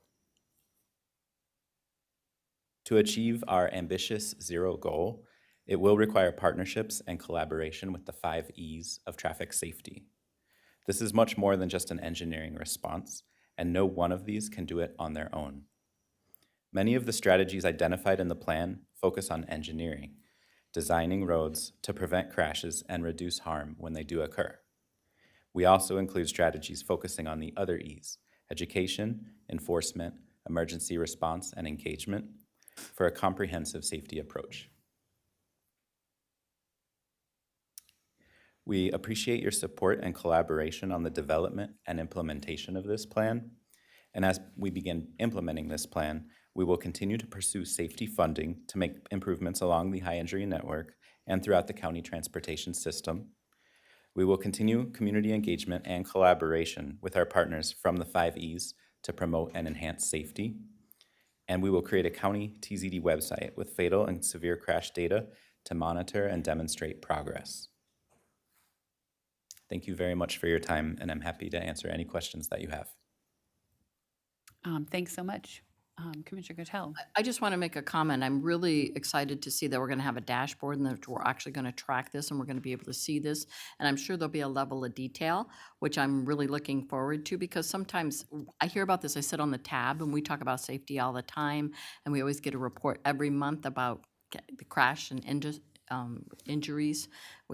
It goes down to what motorcycles are in, is it a pedestrian in a vehicle, those kinds of things, how that happens, what that is, where they're at, and where we're seeing the trend go. So I'm really excited to see, because as we start tracking where things go down, which is really great, we can start looking at other places where we could maybe get ahead of the curve. I hate to think that, we wouldn't be up above this. And so we may know where a specific intersection is really dangerous, but as we look to the future, or when we look and we can't necessarily upgrade something, what could we do differently before a tragedy happens? So the idea is always to be up curve. And I know I've already talked to Public Works about this. This is near and dear to my heart. How do we get upstream? I already talked about it in my own communities and issues that people are bringing to us. And this is where we start with this. So we'll be moving through some of those things. And I want to tell people that you should comment. You should talk about the intersections that are near misses for you. We should be monitoring those. You should, so your public safety know about it too. There are some places we know specifically, and we are trying to address them. There's this one in Old Shakopee. On that road, and there's lots of them there. And I want to thank the staff for taking note of those and saying how we're going to be taking these. This is a real engineering feat that needs to be done to make that safer. So I just want to thank the efforts. I think this is a real good place to begin some of our great work on this. Thank you. Thank you, Commissioner Cattell. Commissioner Fernando. Thank you, Madam Chair. So I have 3 comments. Really appreciate the work. So 2 of them are on page 9. So I know you verbally stated 69% of crashes in urban areas, 24% in suburban, and 7 in rural. As the dashboard gets kind of stood up, I would appreciate kind of the proportionality relative to number of trips. We would expect some amount of, I'm interested if there's a disproportionality. So that's comment 1. Comment 2, still on page 9. I mean, it's 88 as the lowest year on the graph that you showed in 2014, and 117 crashes in 2022-ish. I didn't see kind of, I know that this is more about the data versus kind of the analysis. I would be interested in knowing what was happening around 2024 that helped to lead to fewer fatal and serious injuries, whether that's here or Minneapolis or, where were these crashes occurring? But what was taking place at the time? Maybe there's an effort that we're aware of. Maybe there was greater speed enforcement. I mean, I'm not sure, but I'm interested in that. And then the last comment I have relates to page 7. Is it page 7? Excuse me, page 8, top of page 8. This is under the safety analysis. Statistically, reported walking or biking crashes pose about a 1 in 7 chance of experiencing a fatal or serious injury, whereas all other reported crashes pose about a 1 in 50 chance. I mean, that makes sense. 1 in 7 if you are exposed. And we are seeking to increase the walkability of our region. We are increasing the multimodal use. And so maybe, I'm a little bit biased. I would kind of begin where we have, where we are also an employer, such as the intersection of Penn and Plymouth, where we have North Point. I'm wondering if staff thinks it makes sense to pilot some different kind of crosswalk methods. I don't know how many of these fatalities or serious injuries are in the crosswalk, but if there is a high injury network and there's a way for us to understand if folks are in the crosswalk, not that anybody should ever get hit, just to be very, very clear. Still, I'm eager to understand if there are ways in which we can pilot increased pedestrian safety when crossing a road or crossing tracks or something to that effect. So I don't necessarily expect a response now, but this is a very robust engagement and wanted to highlight a few things that I'm looking forward to in the future. Thank you, Madam Chair. Thank you, Commissioner Fernando. Commissioner Conley. Thank you, Madam Chair. Speaking of crosswalk pilots, I am such a fan of what our colleagues are doing in Orange County, where when there's a county road where the crosswalk leads to a school or a park, it's like rainbow colored. They just paint them multiple different colors. There's other examples where the crosswalk is painted in a way to look 3D to the driver. It's really not 3D. It's just 2 different colors of paint to give the illusion. The driver slows down automatically on approach because it looks like they're going to hit something and you get close and then you're not, but you're already slowed down. There are so many innovative ways that we can increase safety along our crosswalks. And so I just want to say I'm a big fan of crosswalk pilots. Let's do them. And this is a great plan, and I appreciate the way that you have engaged. Ms. Music, I appreciate seeing you at the Park in Portland community meetings to talk about what safety looks like along 2 very wide, long, dangerous county roads. And I'm just peeking at some of the background in here about how 50% of fatal and serious injury crashes that occur in our county are occurring on county roads. And as we, again, move towards a more walkable, bikeable, multimodal county, that we are eliminating the risk for those of us who aren't surrounded by metal when we're doing so. So I'm thrilled to see this. One of the E's that stood out to me was the engineering, and that is what can we do differently on the roadway that will result in zero deaths. And to me, that is that innovative approach. How do we do crosswalks differently? How do we do center medians differently? And living between two of those dangerous county roads in that urban section of the chart of the map that we saw, there are a lot of neighbors who talk about these E's, right? Who talk about enforcement even.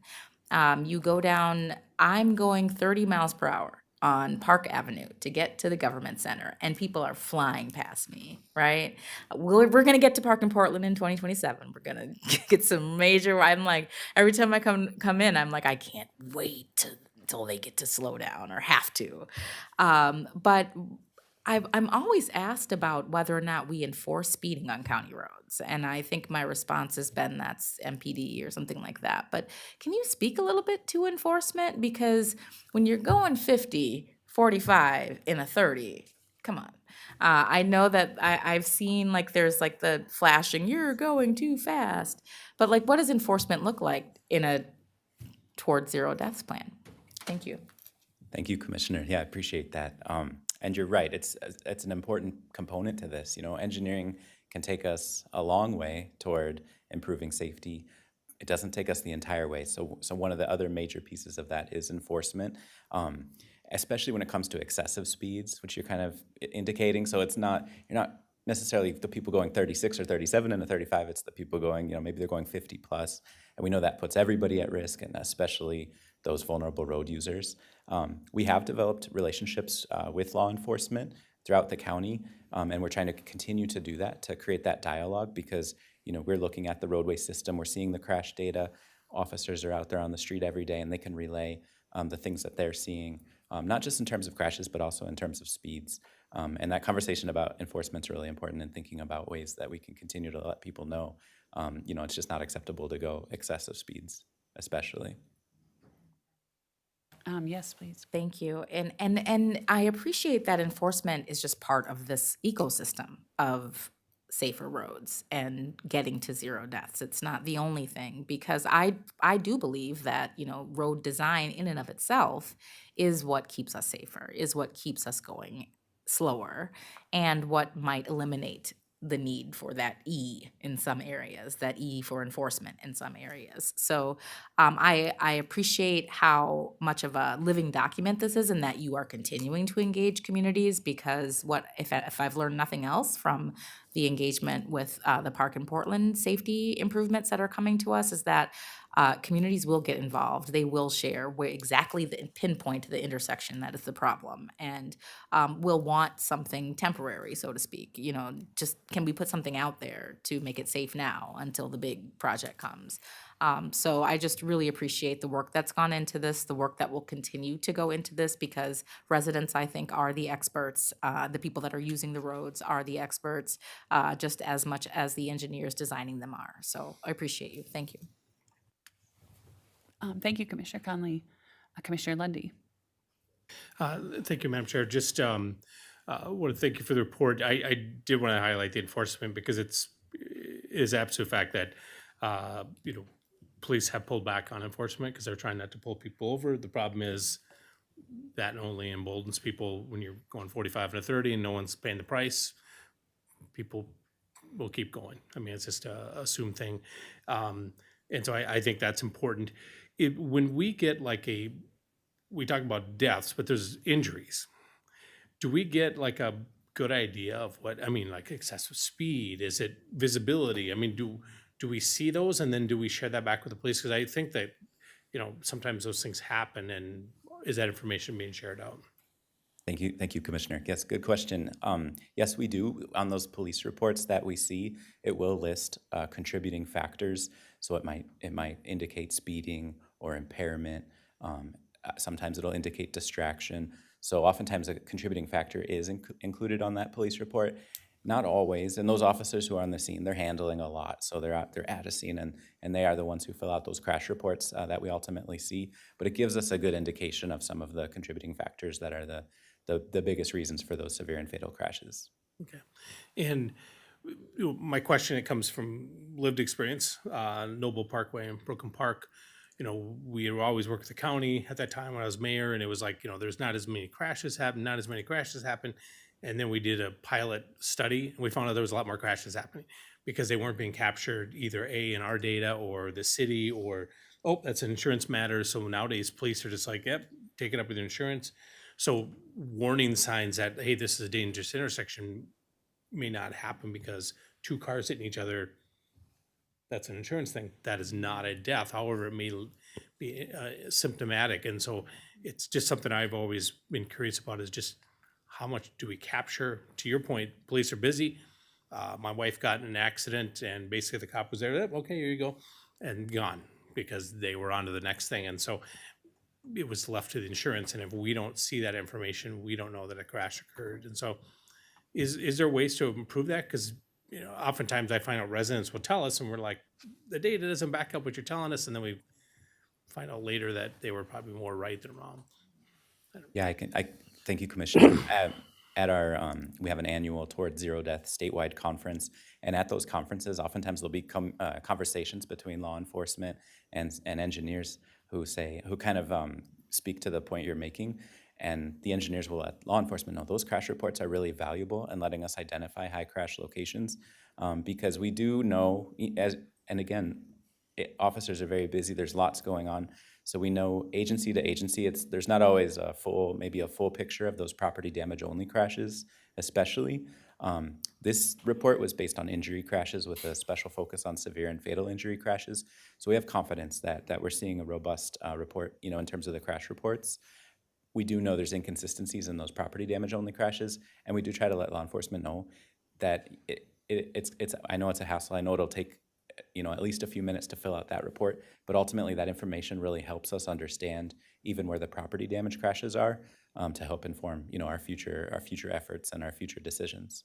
Yeah, and I would actually argue back to law enforcement, it is damn important, because if we are not capturing that data, we don't make changes, someone dies. Okay, does it become important before the death or after the death? So we get more involved when there's a death, when there was probably conditions that would have predicted this is area, maybe it's becoming more dangerous, more traffic, maybe there's traffic changes. And so I think it's definitely something we shouldn't just accept that they're busy, because how many times can an intersection be dangerous before they're back 9 times when if we were to be able to identify stuff? So making sure law enforcement understands that linkage between those traffic reports are indicators. I'm gonna guess an unsafe road for cars is probably damn unsafe for residents.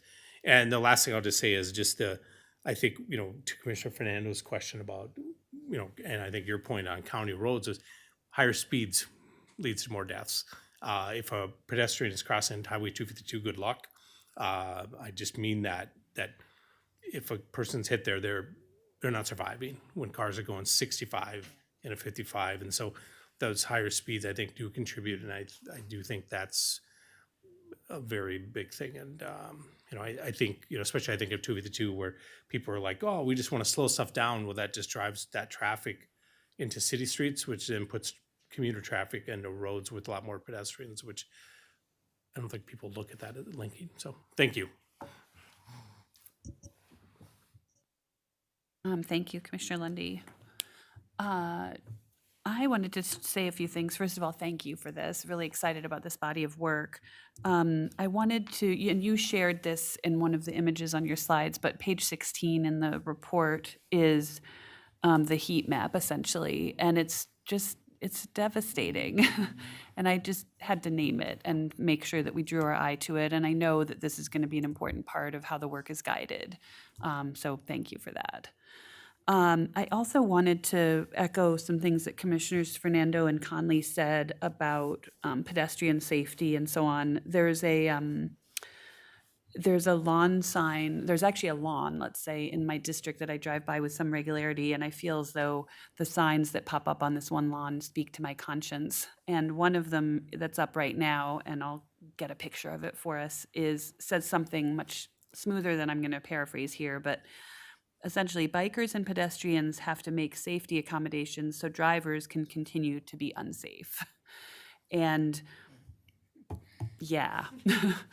And so I really appreciate this conversation around various ideas, you know, the crosswalks and so on. And also, I do remember there was a hot intersection in my district where there was a lot of conversation. It was when I actually first learned about the 5 E's. And one of the things that was really emphasized in the conversation was engagement, and specifically engagement of drivers. Because I recall a statistic being shared that was quite high, a high percentage of people who are involved in traffic accidents and crashes live like within a mile of that intersection. You know, it's an overwhelming number. And so this sense that neighbors might have of like, oh, it's the speeders coming from destination or source X or whatever, and they're just crossing our neighborhood. It's not actually mostly true. It's mostly untrue. So I just wanted to also emphasize that what are the ways that we can work with drivers? And that's a rhetorical question. I just know it's going to be a part of this body of work. So thank you. Thank you. Commissioner Lundy. I'm sorry, Madam Chair, just one thing. Just wanted to highlight the need for education. When I think of pedestrians, I think of, and maybe because I'm on the U of M campus every third day doing supply drops for my sons, is good luck figuring out where scooters are, where they're supposed to be, and where they actually are. You know, people using them, I'm like just petrified you're going to turn and then someone going somewhere. And so I think the responsibility of pedestrians, I think of scooters, and I think of the new motorbikes that are e-bikes that are really motorcycles. And then I think of the new law about lane splitting, which if you look at the law is not supposed to be used when people are stopped. There's some little wrinkles that people are skipping, and I see people doing that. And I think we now introduce, whether it's good or bad, doesn't matter, it's state law, but I think some of that education about what people should be doing on scooters, they're not just a free-for-all, the whole road is not your lane, things like that. And I challenge everybody to go to the U of M, and you'll see it happen all over the place where people are not wearing helmets.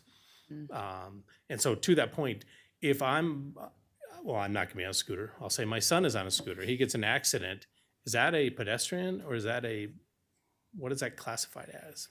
Yeah, that would be classified as a non-motorized user on an e-bike or an e-scooter.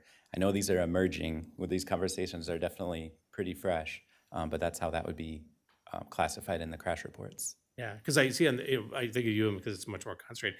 They've got paint everywhere. Yeah, that just kind of guidelines at best, and hope is at worst about where those scooters may or may not be. But it just, I wonder about crash data on the U of M campus, or just that because, you know, a person going pretty fast without a helmet, and I've never seen somebody with a helmet on, by the way, on a e-scooter is just as dead as a person who is walking.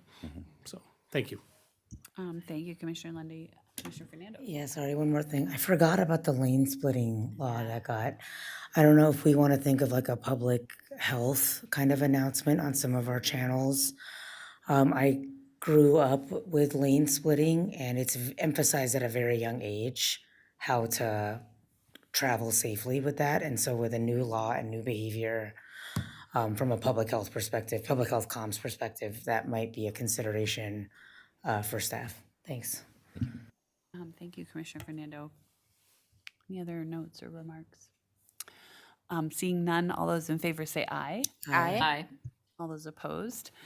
With that, we have adopted the Hennepin County Towards Zero Deaths Action Plan. Thank you. Thank you. Thank you. Item 2H on our agenda is to adopt the Hennepin County Americans with Disabilities Act Transition Plan to improve accessibility for all people on the county's transportation system. I will move approval. Second. We have a second from Commissioner Gotell. Chair Green, Chad Ellis is with us to provide background on this plan. Thank you, Madam Chair and Commissioners. Chad Ellis, Planning Manager with Transportation Project Delivery. The request before you today is for approval of the county's Americans with Disabilities Act ADA Transition Plan. This presentation will share our efforts to update the plan and will guide us in improving accessibility for all people along our transportation system. We recognize that Hennepin County public right-of-way has a valuable asset connecting all people to jobs, schools, healthcare, and important destinations. As developed, the county's ADA transition plan is compliant with Title II of the Americans with Disabilities Act, which supports the full participation of people with disabilities and equitable access to transportation. The plan identifies locations along our transportation system where pedestrian infrastructure currently meets standards and where modifications are needed. The plan also establishes a county goal for full compliance by year 2040.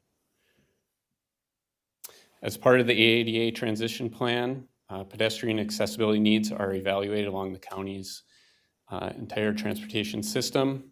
The plan provides an inventory of all these pedestrian facilities, including the curb ramps, sidewalks and trails, accessible pedestrian signals. Those are, they provide visual, audible, and tactile information for people who are blind or hearing impaired.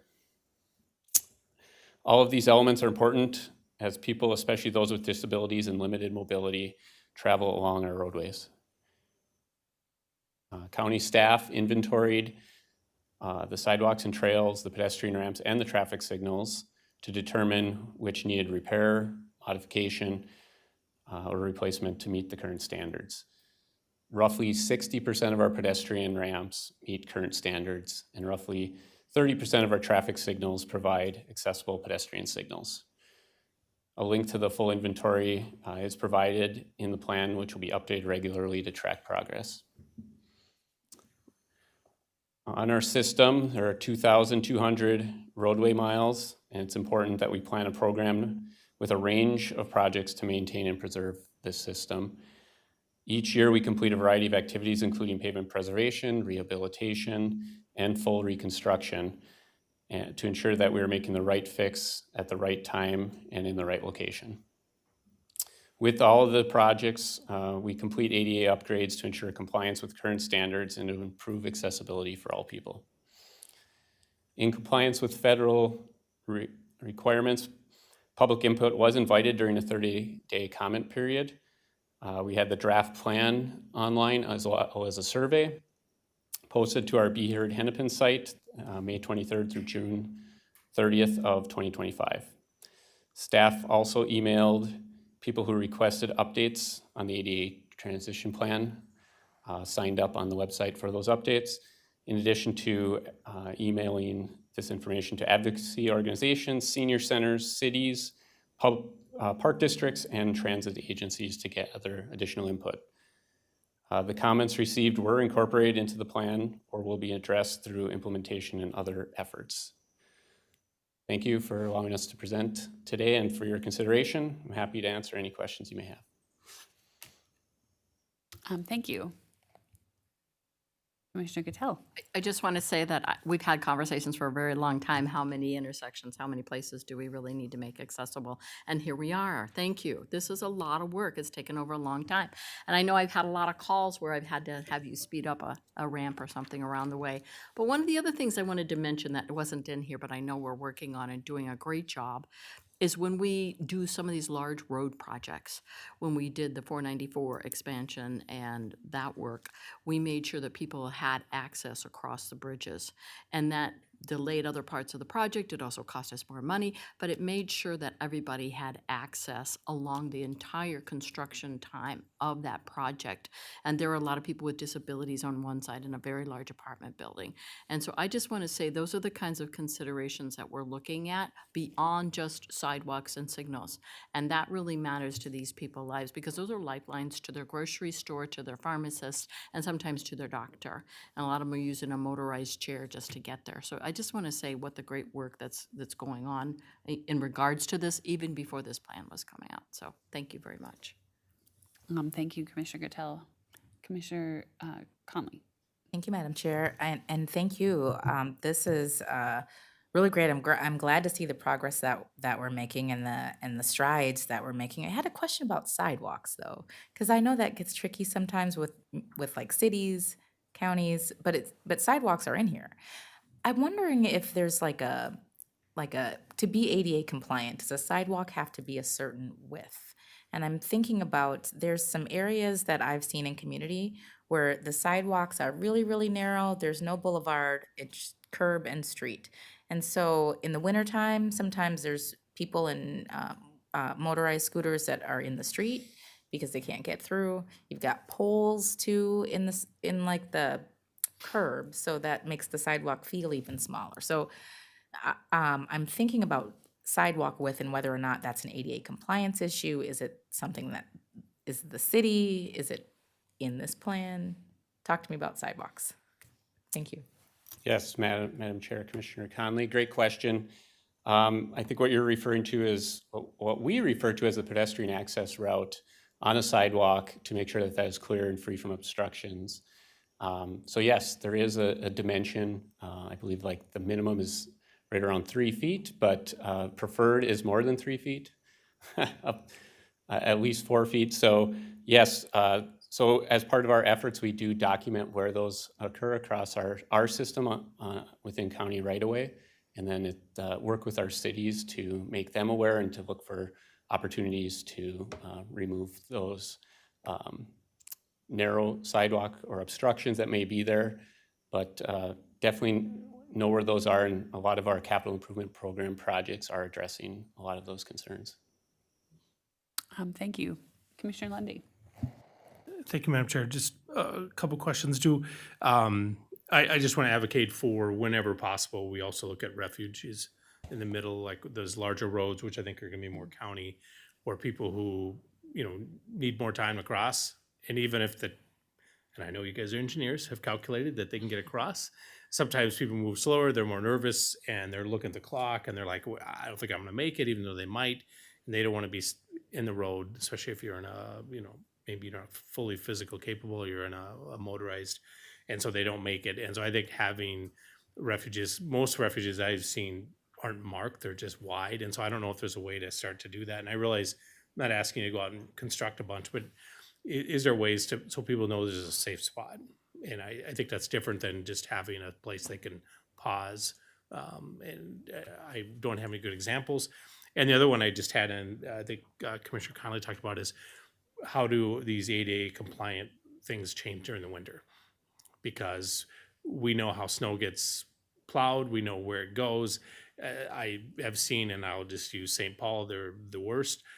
Good luck with their sidewalks. And I say it, if you go to the Capitol and you park, you're walking a trail like you're up in the Himalayas to get through some of these things. And if you're a person who needs a sidewalk, you don't have one.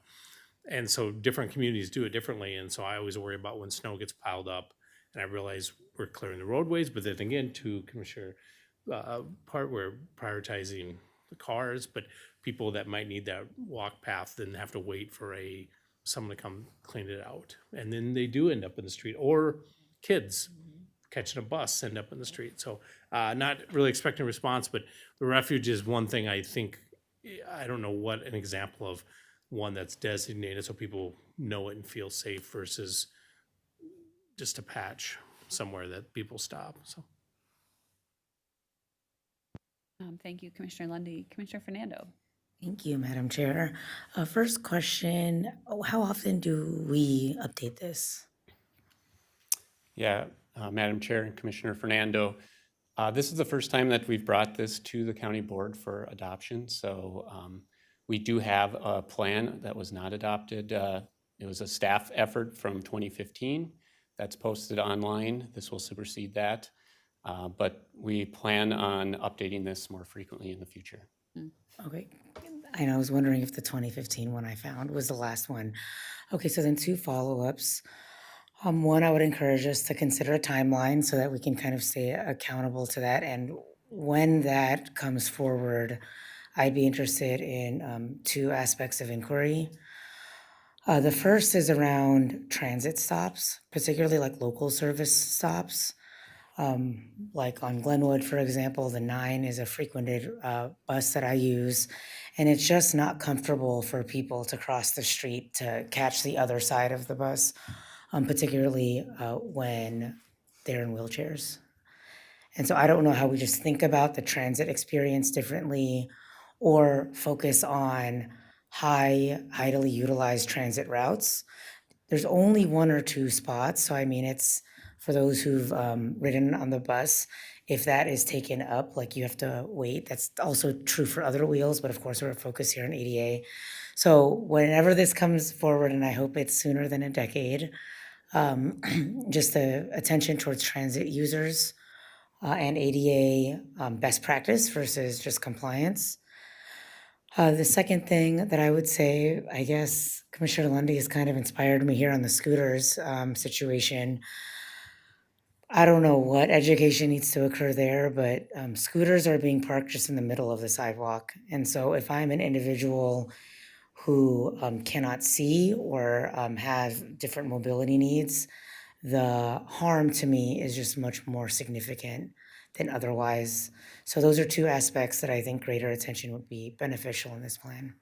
Thanks, Madam Chair. Thank you, Commissioner Fernando. Any other notes? Thank you so much for this. And Commissioner Fernando, I'm glad that you asked about sort of the timeline frequency and so on, because I was thinking to myself, like, why am I suddenly feeling so much more confident, honestly, that some of the hot spots in my district are going to be addressed, and it's because they're identified. And so I really appreciate your instincts to bring this to us. And yeah, let's keep it up and let's keep checking it out. And I do want to say to my colleagues that this map, if you click through the report to this map where you can zoom in and out block by block, intersection by intersection, it's like incredibly detailed, and you can check all your pet peeves and see if they've been identified, and they have been, is the answer. So it's great. I feel sort of a sense of like, okay, now I can sort of talk with greater confidence with residents and say, look, we know, and not just I know, but the organization knows. So thank you for this. Without further comments, all those in favor say aye. Aye. Aye. All those opposed, that item is approved. And I think that's the final item on our agenda. I will call us adjourned. Thank you. But don't go away. Yeah.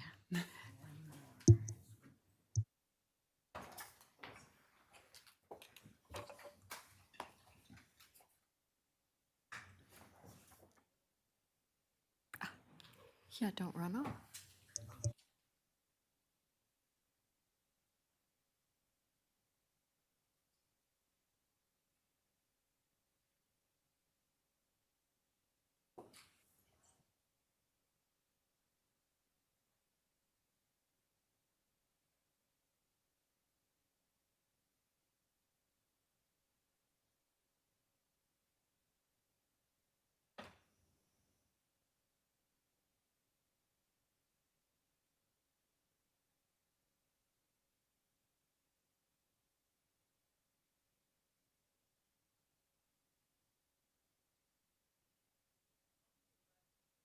Welcome to the Resident Services Committee of Tuesday, September 16th. The agenda, item 1, is the minutes from the previous meeting of August 19th, 2025. Do I have a motion? So moved. Any corrections, changes? All those in favor signify by aye. Aye. Opposed, motion carries. Item 2 is new business, but it's a routine item. It's amendment to an agreement between Vision Government Solutions and Hennepin County for software maintenance, reducing scope of support services and contract amounts in 2026 and 2027. May I have a motion? Second. May we have a quick summary? Certainly, Madam Chair. In 2024, the county moved to start to replace its CAMA system, the computer-aided mass appraisal system, internally. And we have a current vendor, Vision, and this contract ends. And this is an extension of that contract for 2 years while we build out our own system, and it reduces the scope of what we're going to be using Vision for, so that really, in case it breaks, we'll be able to get it fixed, but we're not going to be spending more money than we need to on it. So this basically extends it so that we're going to get to the end point and be able to have our own internally built system replace it. And Josh Hoagland, the county assessor, is here if there's further questions. Any further questions from my colleagues? This is money savings. I like to hear that. Seeing none, all those in favor signify by aye. Aye. Opposed, motion carries, and that concludes our agenda. We are adjourned.